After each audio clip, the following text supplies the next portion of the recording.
What good is his word? And what does it really want out of this conflict?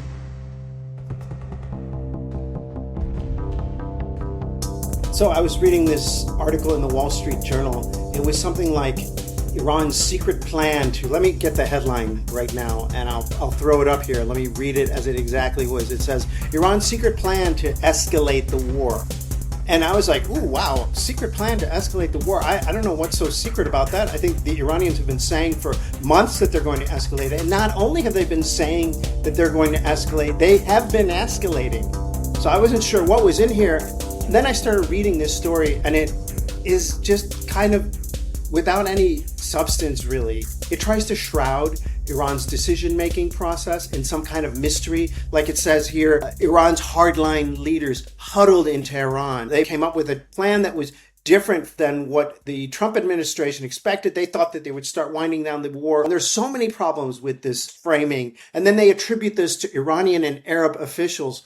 Yeah, I mean, Iranian officials have been saying this, and so they have to acknowledge this. So why put secret in the headline? I'm Borzu Deragahi. This is my podcast. It's called Badlands, and you can subscribe at borzu.substack.com. I'm still in summer mode, so not that ambitious of an episode today. I do have an interview from April with Ali Ahmadi. He's a former advisor to Iran's mission to the UN and an expert on energy and geopolitical issues. This was an old interview, but I think it really is relevant right now, especially given the topic today, given the topic of Iran's plans. And it's this report from the Wall Street Journal about these secret plans that are not really secret. I also have an interview that I just did with India's NewsX World about the crisis in the Gulf. If you're reading Tasnim news agency, if you're reading the comments from Iranian officials, they've been saying this for months, that we're going to escalate. Not only that, they keep explaining how they're going to escalate. And there was just a very recent example when there was all these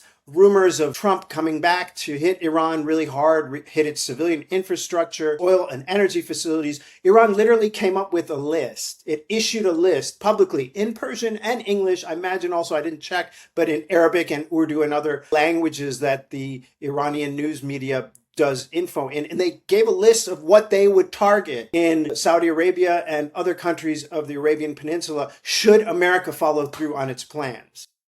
So I don't understand. Yeah, they were like, you're going to escalate. We're going to escalate further. They were saying it publicly. So there's no secret there. There's no secret plan. In my opinion, the decision to escalate beyond the norms of escalation in the conflict between the U.S. and Iran began on February 28th, after the Americans allowed Israel to kill Iran's supreme leader and his family, including an infant child that was the granddaughter of this former supreme leader, Ali Khamenei, and the child of the current supreme leader, Mujtaba Khamenei. So I think at that point, when the Iranians decided, okay, now the gloves are off, we're going to play hardball, and we're not going to play this game of restraint, and we're going to put the pedal to the metal and go after the Trump administration. The other problem with this story, as I read it, and I recommend that you read it if you can get free access to it. Don't subscribe to the Wall Street Journal. Don't give money to Rupert Murdoch. They have good journalists, but I've spoken to the Wall Street Journal journalists, and I actually have once interviewed for a job at the Wall Street Journal. Went so far as to flying out to one of their bureaus and interview with them. And they have like a level of editors in the region where you are, especially the Middle East, that edits your stories, and then they send it back to New York or Washington, and then it's really completely distorted, and they completely put it into the ideological framework, especially Middle East stories, that works for the Murdoch family and News Corp. And so even if they have amazing reporters and they hire great reporters, and I know many of the reporters there, don't take it out on them, the organization, the institution itself, the editors are so heavy-handed. This is what the journalists tell me. Such jerks, and they're almost like ideological minders. Someone described it to me like working for state media at some point in some of the edits that they got back from the editors, and the tough questions, whenever anything challenged the Rupert Murdoch worldview, the Zionist, pro-Israel, bootlicker worldview, they would get tons of questions. So don't even think about paying for the Wall Street Journal. If you can get a free copy, and I'm not going to say how you can get a free copy of the article, it's worth reading just as a piece of ideological vomit. That, again, is not to disparage any of the journalists who worked on, any of the reporters who worked on it. Secret efforts include giving the powerful Islamic Revolutionary Guard Corps more control of the country's army. That happened like 20 years ago. Appointing hardened veterans of the war with Iraq and past internal crackdowns to key posts. Every single person in the leadership of the IRGC has been a veteran of the Iran-Iraq war, and also part of the crackdowns that took place in various waves, especially 2009 and 2022, and then the recent crackdown. So there's nothing new there. And expanding domestic counterintelligence operations, ramping up production of missiles and drones, and they keep going on this stuff that has been public, that if you're listening to even my podcast, my humble little podcast, I've been talking about how they're ramping up the production of missiles and drones and how they have this plan and how this plan has been going on for months. And then they attribute this to Arab intelligence officials have picked up evidence of a strategic shift inside the country's hardline leadership to get their forces ready to widen the war and raise the costs for the U.S. This is what they've been saying. The Iranians have been saying this kind of openly, and they're saying we're going to widen the war. And not only have they been saying it, but they've also been doing it. They have been widening the war. Like, it's pretty obvious, isn't it, that they've been widening the war? They've been incorporating Iraq as part of their strategy. They've been incorporating the Gulf as part of their strategy. They encouraged or activated or collaborated with Yemen's Houthis to get involved in the conflict and bring it to the Red Sea. And then there's the part that's really problematic. The Iranian preparations point to an enormous gulf between how Washington and Tehran are perceiving this stage of the war.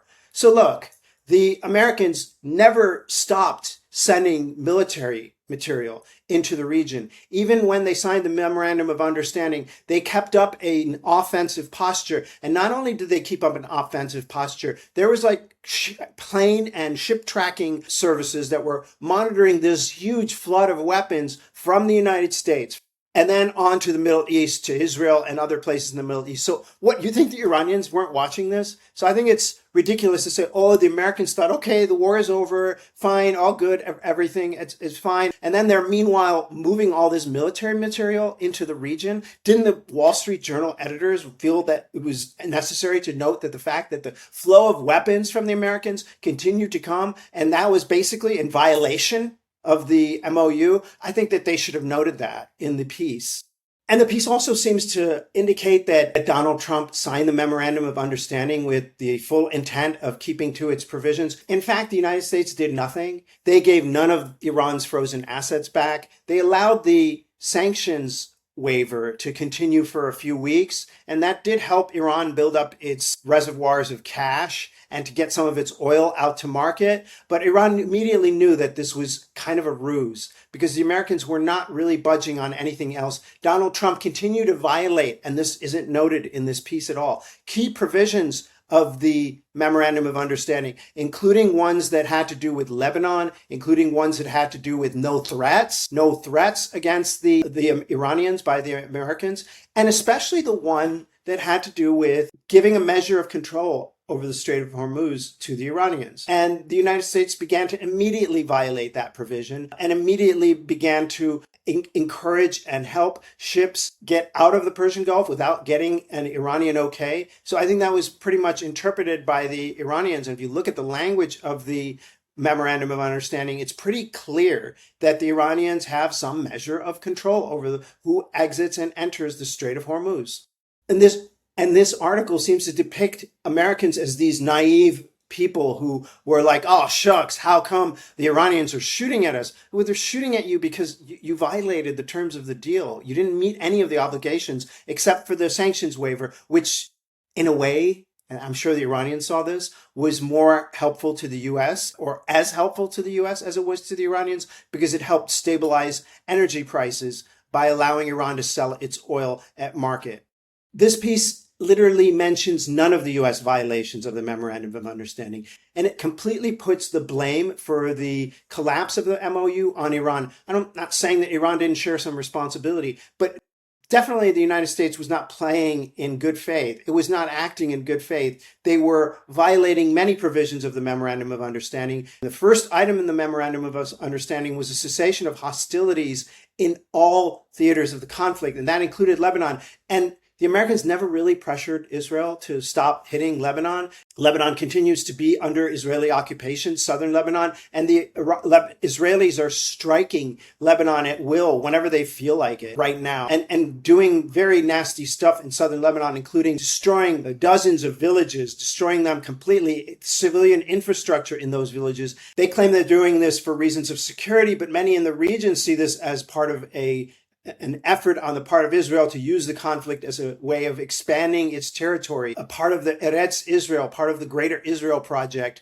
that includes southern Lebanon, southern Syria, where the Israelis are also occupying territory, as well as the West Bank and Gaza. So none of the provisions of the Memorandum of Understanding, except for one, were abided by the U.S. So I don't understand why the Americans were surprised that Iran started shooting at the ships that were crossing through the Strait of Hormuz. This article is just, I'm sure the reporters did a good job. They thought they did a great job. They did some good reporting. I saw some, commendable bylines on there, people whose work I have respected in the past.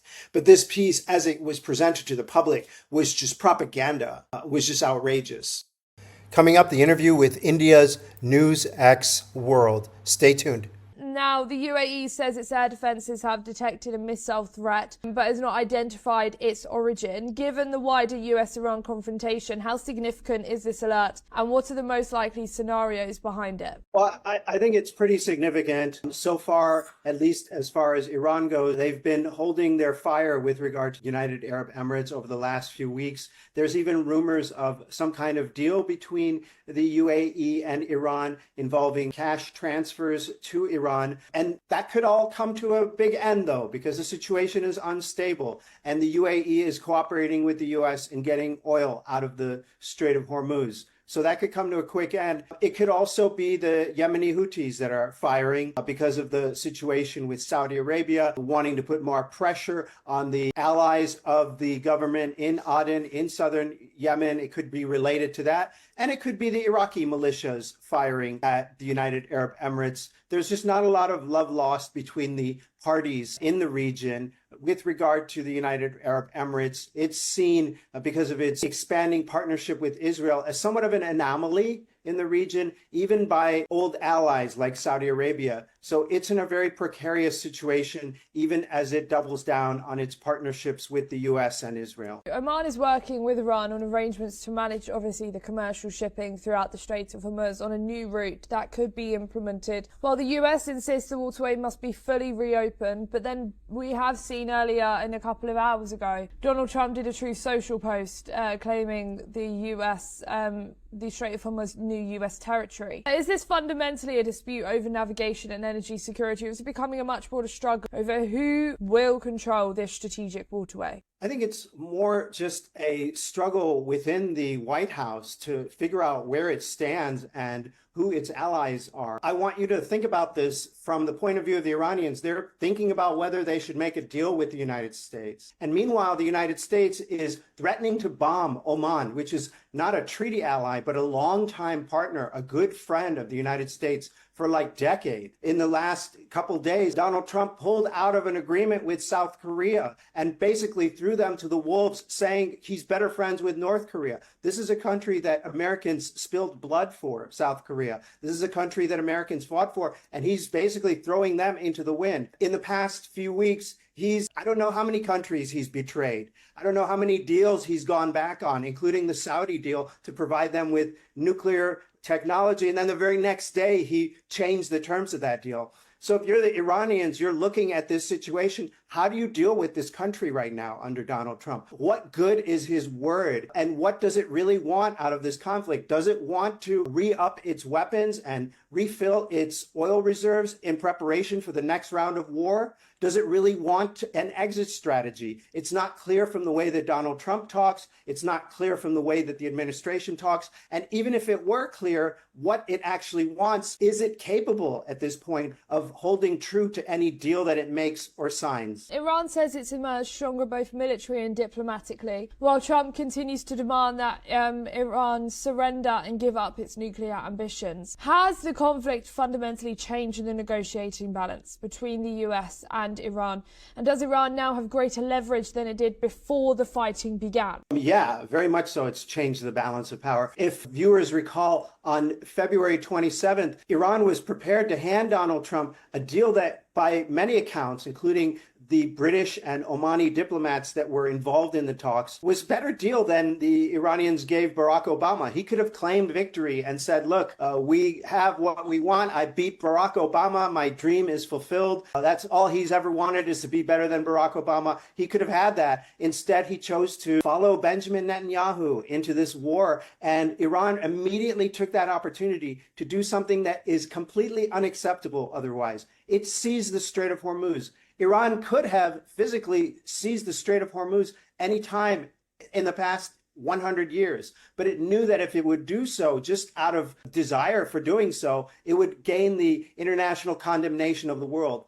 But in the context of a unsanctioned, un-UN sanctioned illegal war of aggression against it, it could do that. It could seize the Strait of Hormuz. And not only the United States, in many ways, it holds the entire global economy in its hand. So Donald Trump essentially handed Iran this negotiating card. It gave them this opportunity to have leverage, not just over the United States, but the entire world. And in fact, it was so obvious to every single US president that Iran could and would do this in the event of a war that even George W. Bush, who had a cabinet full of warmongers, refrained from doing this. But Donald Trump did this, and he, as they say, FAFO'd. And now he is in a very tough situation, and the United States is in a very, very bad dead end.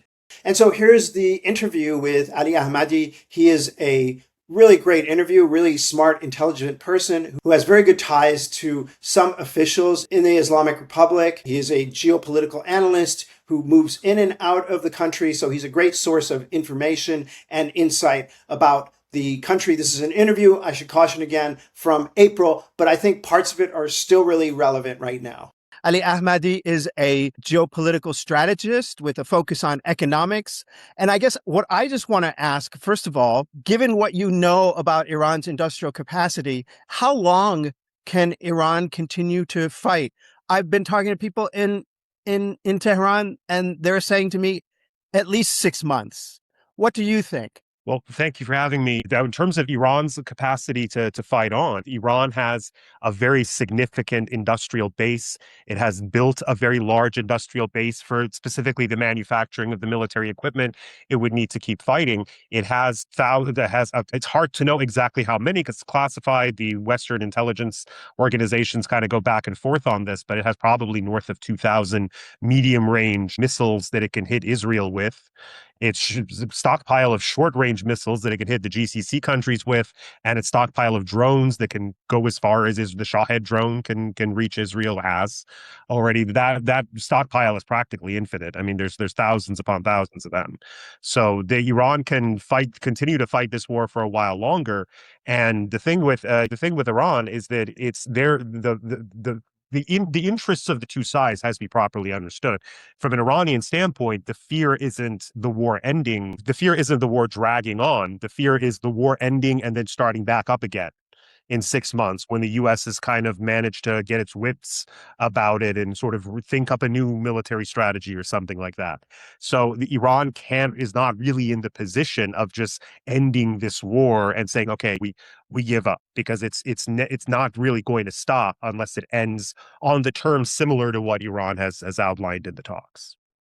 Yeah, and we hear these stories about these, and we see the videos of these underground missile cities, these military sites built into Iran's many, many, many, many mountains and caves and so on. And Iran has been touting these, to be fair, for like years. They've been showing videos of them, and a lot of people in think tanks in the US and elsewhere have dismissed these as like propaganda and so on. It turns out they weren't exactly propaganda. Here's my key question. To the best of your knowledge and to the best of your understanding, do these missile cities include missile factories as well? Yes, they do. So some of them at least do. This was certainly something that's been part of the Iranian development process going back years, but a lot of Iran's missile construction facilities were built above ground. It was during after the 12-day war that Iranian generals said, okay, we need to move all of this production, the entire supply chain underground. And so it's hard to say exactly how much that is disrupted because obviously supply chains are complicated. Certainly some of it is above ground. And so it's hard to say like how many missiles Iran is producing now, but Iran's capacity to produce these missiles, the way Iran builds them is infinitely reproducible. I mean, this is something that comes up again and again, especially regarding the nuclear files specifically, but it's true in the case of the missiles as well. Iran was producing about 50 missiles a month of the more advanced ballistic medium missiles. Yeah, of the ballistic Solid missiles. fuel or do you know? I think a combination of the two. Solid and Iraq building about 50 of them a month before the 12-day war. Yeah. And Israel attacked a bunch of these missile facilities and the production facilities, and not as significantly perhaps as they're being attacked this time around. But by the time this war came around, according to Marco Rubio, Iran's production was up to 100 missiles a month.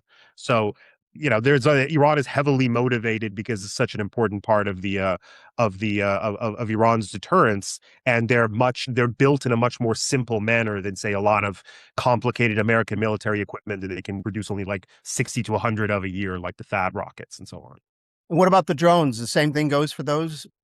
I think the drones are actually easier in terms of supply chain. I mean, you think about the Shahed drone. I mean, it's at this point, maybe it wasn't necessarily the case when the Shahed drone was debuted many years ago, but at this point, I think you can basically possibly build something similar to a Shahed drone with most of these capabilities with self equipment. So, I mean, it looks like you can order the parts from Temu or Alibaba right now. I mean, even the Taliban started building drones, not anything like Iran has, but maybe something somewhat similar to the Shahed 101, the very much older version.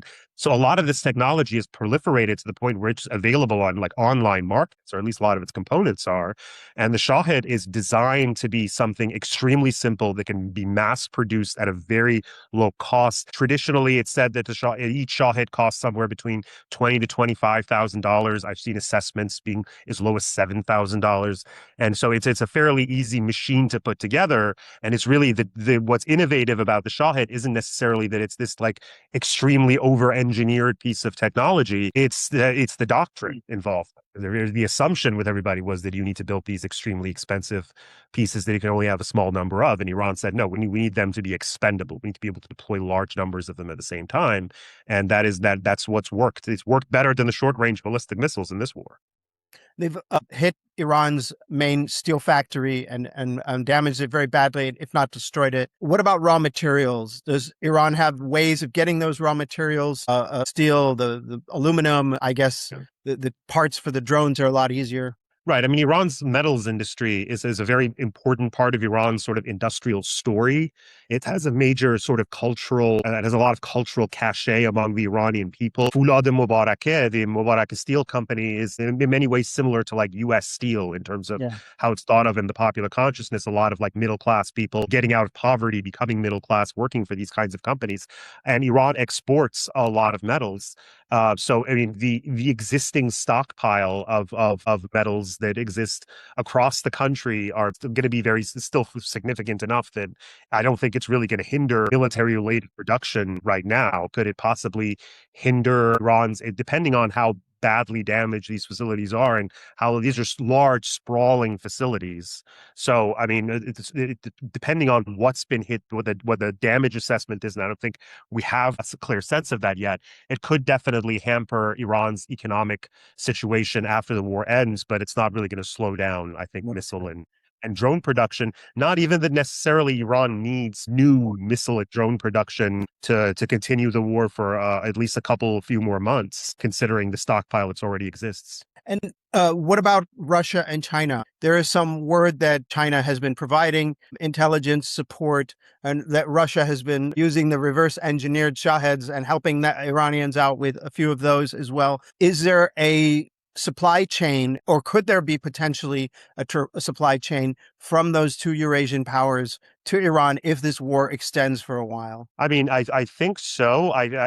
This is because of the nature of these kinds of transactions. Sure. It's impossible to have any real visibility into them, know exactly what's going on. I would say listening to like the public discourse, especially in the West, I understand why, especially a lot of Europeans and especially Zelensky feels the need to like point at Vladimir Putin because they're trying to bank favors with the United States still. But the thing is that if I was, if you want to get a real picture of the situation, I would recommend maybe de-emphasizing Russia to some extent and maybe on the Chinese side a little bit more, because the Chinese are the ones that have a lot of capacity, especially in terms of their satellite capabilities, communications, ISR targeting. They have more of it than they know what to do with. Literally, there's a glut in the Chinese satellite market, and they tend to be more reliable military partners for Iran, as opposed to Russia, that's been maybe a longer term military partner. Iran has already worked with a lot of Russian technology, so there's always a temptation to go back, because installing that new technology into your existing systems is easier for that reason. But there's a lot of reasons for Iran and Russia have never really had any kind of trust whatsoever. Yeah. I think with the Chinese, there's a little bit more professionalism in how they carry themselves. They're not going to give you everything you want, but if they tell you they're going to give you something, they're going to give it. With the Russians, you have a weird game. There's Vladimir Putin's talking about how Israel is basically a Russian-speaking country.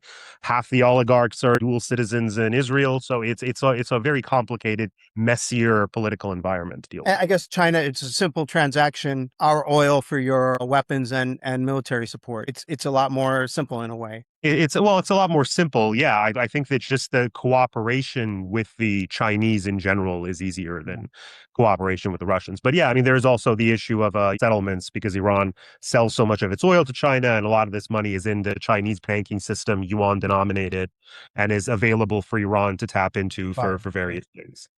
And so let's shift over a little bit to the humanitarian side. What about the population, the civilian population? Is there, I mean, I've been speaking to people in Tehran. They say there's plenty of food. Prices haven't even gone up that much. And one person said to me today, for the first time, you saw some extra long queues at petrol stations with people fueling up in anticipation of whatever Trump has in store for them. What are you hearing? And also, what do you think? How long could the Iranian population hold out before it buckles under the pressure of war-imposed deprivation? Yeah, I mean, I think that the domestic situation has been managed very well. I think the Iranian government was anticipating this. You have a lot of different things about Iran lend themselves in terms of Iran's oil capacity and having a lot of stock. The only time you see people like lining up in queues or hearing about like petrol stations not having enough is when there's a sudden rush to them for some reason. So that becomes really more of a supply chain issue than an issue of whether there is enough food. Also, from what I've heard, is the supermarkets and supply chains in that respect are working just fine. Obviously, I'm not in Iran now, but I was in Iran during the 12-day war. That was not as extensive of a conflict, but even the like food delivery apps were functioning just fine throughout the conflict. What I'm hearing now too. Yeah. So there is a lot of resilience in Iran to that extent. State-owned corporations, a lot of private companies that want to endear the Iranian population themselves or have a sense of patriotism of their own are going to step up in these kinds of situations. So that has been going fairly well. I mean, I would say with the Iranian population, what they've shown over and over again is they will stick with the government if they feel like a war is being imposed on them. They will that arrangement will be undermined if they feel like the government is dragging on the war for no reason. And so the Iranian government has been in its messaging to the public been very rather explicit about what the situation is here. That the Trump administration wants to essentially take Iran's capacity to defend itself away in the form of the missiles and and Iran's non-state alliance network that have, especially the non-state alliance network that Iran has. I don't call them proxies. I know that's a sort of favorite terminology in the West, but these groups were very controversial inside Iran. Sure. For a long, much less so nowadays, right? Especially if the Iran support for Syria was very controversial for the entire time it was going on. Even for good people reason. in the government were speaking out. Even people inside the regime Absolutely. Yeah. And I totally understand that deporting a guy like Bashar Assad is extremely distasteful. And I probably wouldn't have done it if I was them. But now when Bashar Assad is gone, all of a sudden you see the air corridor that has opened up over Syria, that is a very central part of the attack plans against Iran, both during the 12-day war and now. So I think the messaging from the Iranian government to the public has been pretty good, explaining that Iran's trying to maintain its capacity to defend itself. We don't want to, unfortunately, become a country like Lebanon or Syria that just gets pummeled despite these sort of ceasefire agreements on a regular basis. And in the context of these quote unquote negotiations, as Donald Trump likes to call them, that are going on now, what the United States is asking for is basically they want sort of a temporary 3-week 20-day ceasefire. And they want the Strait of Hormuz open to relieve the economic pain on them. And so it's like, I don't know what is supposed to be what Iran gets out of this at all, because the U.S. needs some time to reposition forces or whatever it needs to do in that regard. There's a lot of airframe fatigue with their fighter jets. And so they need some time off. Their air defense assets, they're getting depleted very quickly. Figure something out there. Iran's not getting anything and is not under the impression that if we get back to the negotiating table that America started during negotiations, the U.S. started a war twice.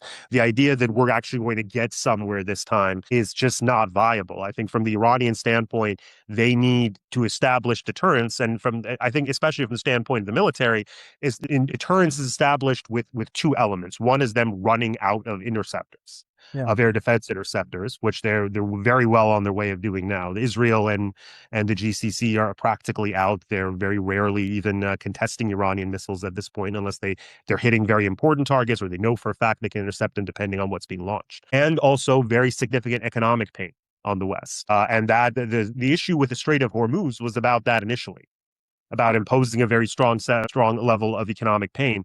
And at this point, I mean, that's how it started a month ago. And at this point, there are people in the Iranian parliament wondering, why didn't we do this 20 years ago? Why did we waste the last 20 years negotiating with these people and it's never going to go anywhere? The idea of having the Strait of Hormuz and being able to make money off of establishing a toll booth on it actually makes way more sense than thinking we're going to get sanctions relief out of these people. I mean, don't get me wrong. I think everybody would prefer sanctions relief, right, part of the global economy, rather than setting up this toll booth and saying, pay me before you pass. But at this point, like what's actually realistic? The toll booth is realistic as it gets. Hi, I'm Borzu Deragahi, host of the Badlands podcast and writer of the Badlands newsletter. You can find me on Spotify. You can find me on YouTube. You can find me on Apple Podcasts. You can also find me on Substack. That's where I'm usually at Borzou, borzou.substack.com. Now, I'm trying to get people to upgrade their subscriptions and get paid subscriptions. I have enough ethics that I wouldn't put my lovely teenage daughter in this video in a bid to encourage people to upgrade, to show what a nice person I am and how I'm deserving, and I need a little bit of extra cash to help take care of my life and keep doing this work. But I am shameless enough to show you my daughter's cute puppy, lovely puppy, Bella. Hey, Bella. Hey, Bella. Good doggy. This is such a good dog. Such an amazing puppy.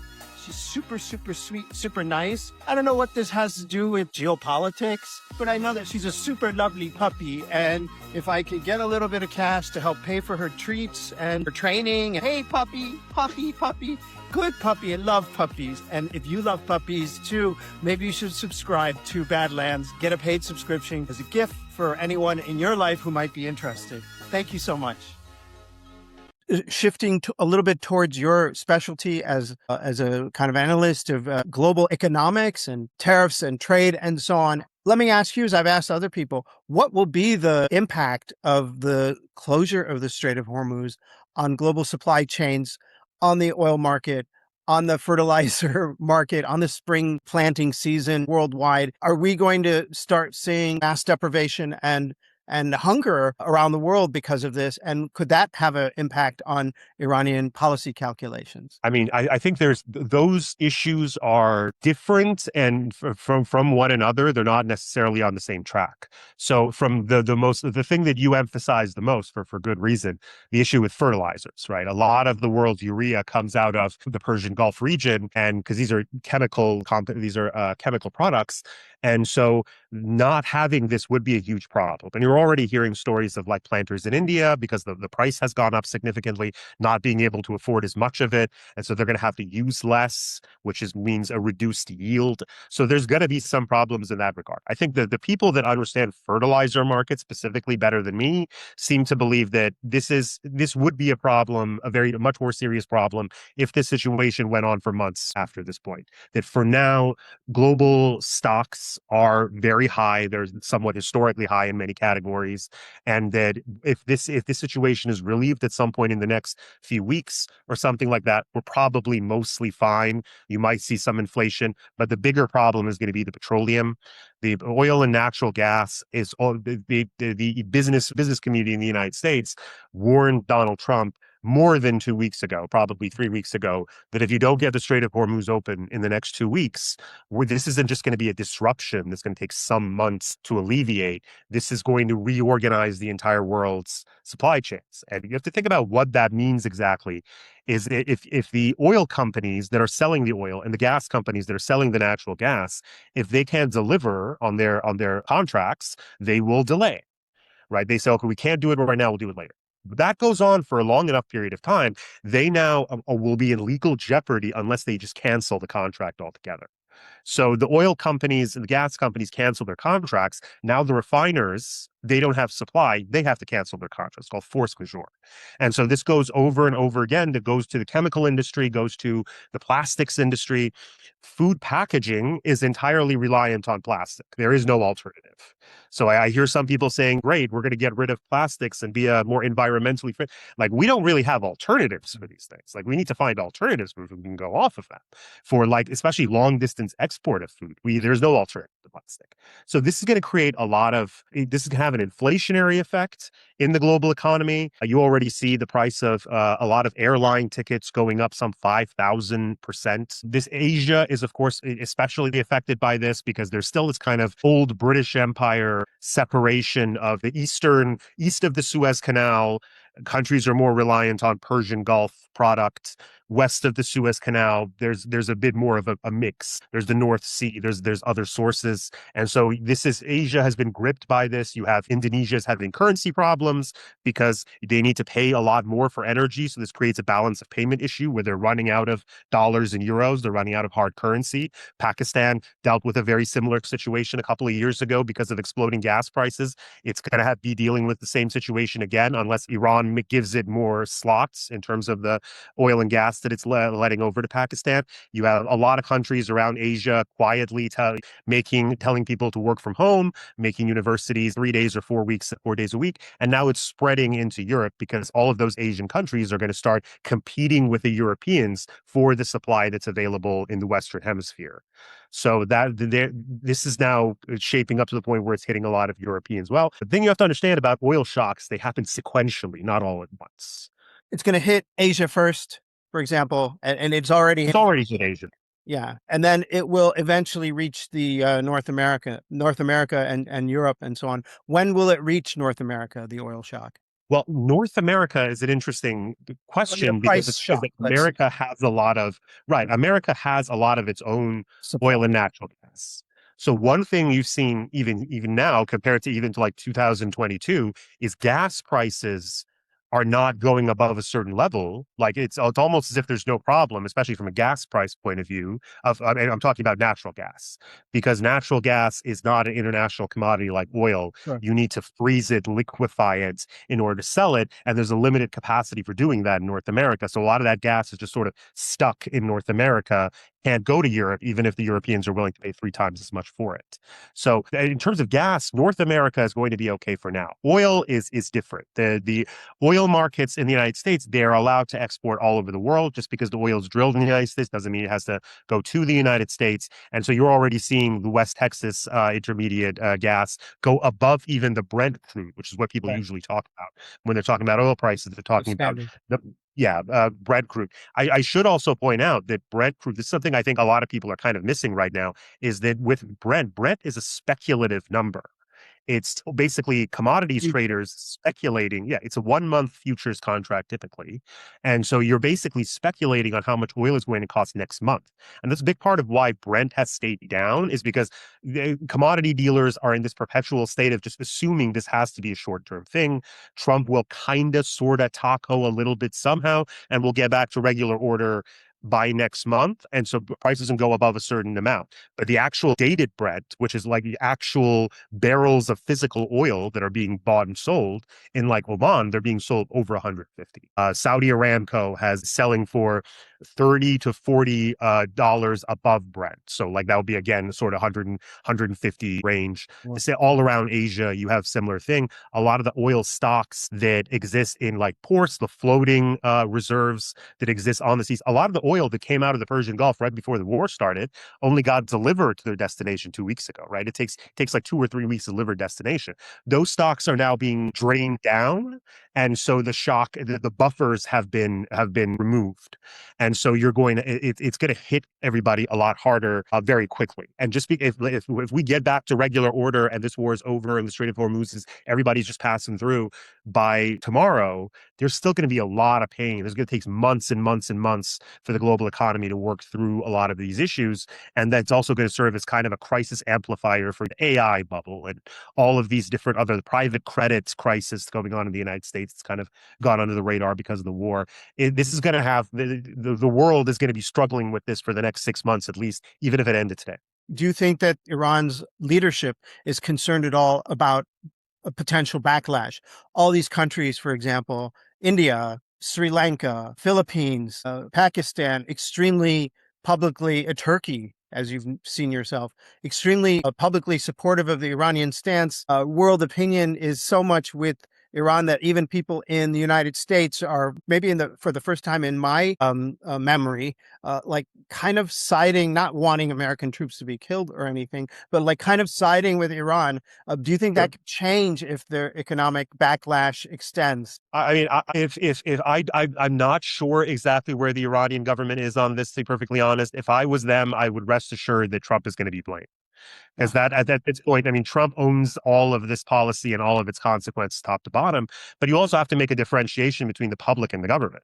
Because at the end of the day, I mean, the Turkish government the Turkish people are by and large very supportive of the Iranian position on this. I've talked to Turkish people when the war started. I was in Istanbul. I've seen polling data out of Turkey about this. Turkish government has a lot of different things to balance. A lot of the jet fuel that Israeli fighter jets are using comes from Turkey, comes from Turkey through Azerbaijan. But and this is true of a lot of different countries. Narendra Modi was in Israel 2 days before the war started, and in communications that were very, very strange. And a lot of people in Iran seem to think that Narendra Modi was basically used as a human shield, because a lot of the last minute preparations that the American Israelis had to make, like evacuating embassies, had to be done very openly and in public.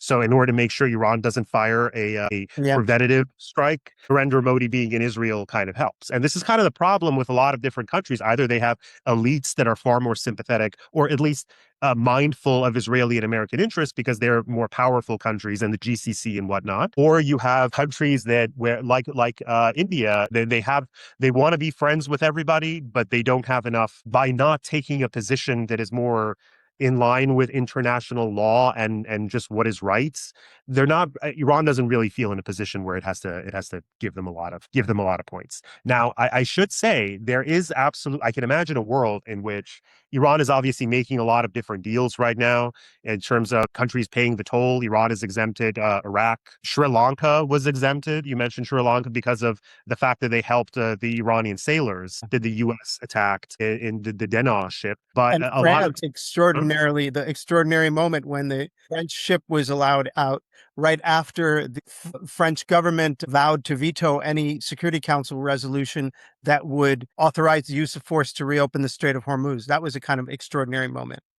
Right. And also there's been a sort of a detainee swap between Iran and France as well that I think broke maybe an hour or two ago. So there's been some movement on Japan. Also, they have negotiated something with Oman. Iran is trying to also negotiate with Oman to sort of formalize the process, because obviously Oman is the country on the other side of the strait. And yeah, so these deals are being made. And I can certainly, if the U.S. says, okay, you know what, we're leaving. We're just going to drop everything and go. What Iran would do in that situation isn't just keep the strait closed or semi-closed. They would say, all right, everybody, unless you're American or Israeli, everybody else, go ahead, but you need to pay us. Yeah. You need to pay the toll. Not a bad deal. Listen, from an economic standpoint, it's really not a bad deal for businesses thinking of it specifically in economic terms, because it's $1 a barrel for oil, or $2 million per ship. These ships, like the oil tankers, carry something like 70, 90, probably right now over $100 million. If they can get back to regular order, this is not really a bad deal for them at all. Right now, the price of oil, based on like analysis done by Bloomberg, the price of oil, about a third of it is just geoeconomic uncertainty. Right. So if Iran did this and the geoeconomic uncertainty went down 2 months ago in December, it was just a couple of bucks on top of the price of. Now it's $30-something, well, $36, $37 per barrel. If this was alleviated, the extent to which the price of oil would come back down would make $1 per barrel, I mean, nothing. It's Iran reestablishing regular order after America busted it. And so from an economic standpoint, I'm sure the companies will be more than happy to pay that. Of course, that would also essentially be a marker for the end of the U.S. empire, because commanding the waves is a big part of what the British Empire was about, and freedom of, quote unquote, freedom of navigation, meaning de facto American control over the global commons, is as a big part of the American empire as well. And that would be put into significant jeopardy by Iran being able to do this. Hey, thank you so much for listening or watching. I'm Borzu Daragahi. This is Badlands. You can subscribe at borzu.substack.com. You can also find me on Apple Podcasts, Spotify, or YouTube.